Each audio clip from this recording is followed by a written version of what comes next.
Hey, Mark, Shepard, starting a farm from scratch. So it's Monday, the 26th of June. For most of the day, I thought it was the 28th of June, but it's the 26th of June, Monday.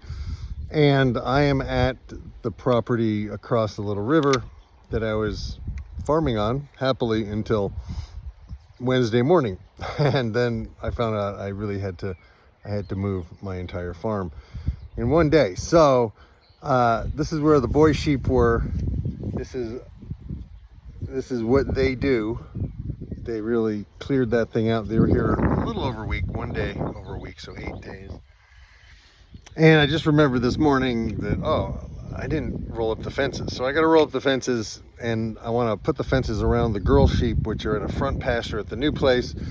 So that's what I'm doing today. Boom. So I realized that I never talked about breaking these fences down.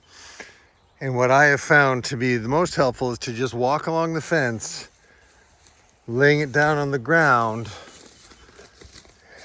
and just getting ready to roll it up. So just laying it flat, and whenever there's a support post here, which would be nice if we didn't have to have, I just get those out of the way, several feet off.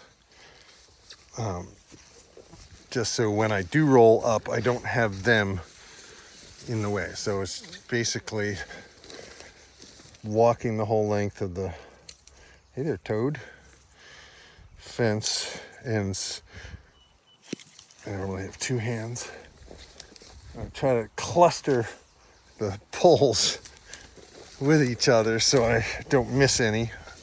Although every once in a while you'll miss one.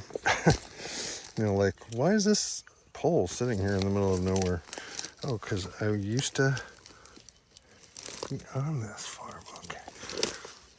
The challenge with certain directions of these poles is that as you're taking them apart, they hook, and you don't want that.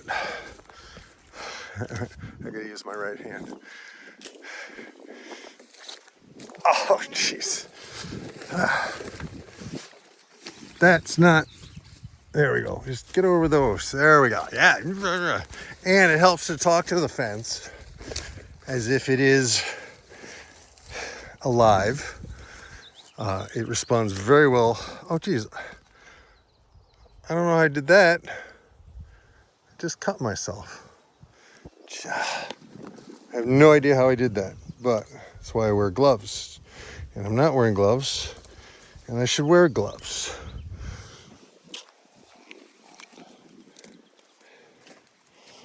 All right, so you get the idea. Hope I haven't bored you to tears with this, but it's how-to. You gotta have how-to on YouTube. I'm trying to do some how-to. Okay, so now the fence is pretty much all out of the ground.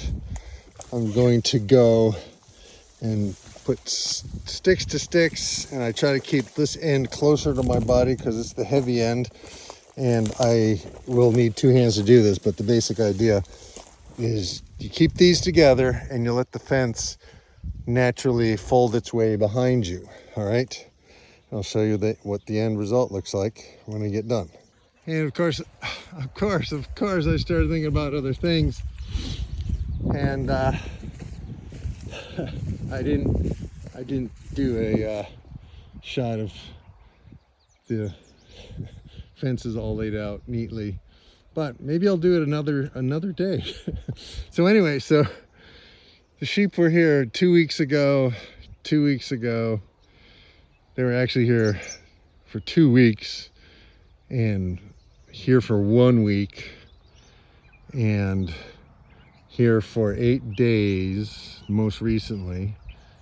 And that is landscaping with sheep. What I would do now if I were staying here on this farm is I would go in there with my brush mower and maybe some clippers, and just clip out some of just get rid of the brush that isn't, providing shade, because it'll grow back and the sheep will nail it again. But eventually you want to open this up and push through in between these trees, and you have pretty much instant silvo pasture. instant silvopasture. Just using existing brush, just push into it 20 or 30 feet and let the sheep do most of the clearing. Just be careful of old barbed wire fences, because there is an old barbed wire fence in there, and you will often find them on overgrown farms. So just be aware of barbed wire, hidden barbed wire fences, half buried. Just saying. And if you do find one by accident, make sure you get a tetanus shot. Just saying. All right. Starting farm from scratch. This is Mark Shepard.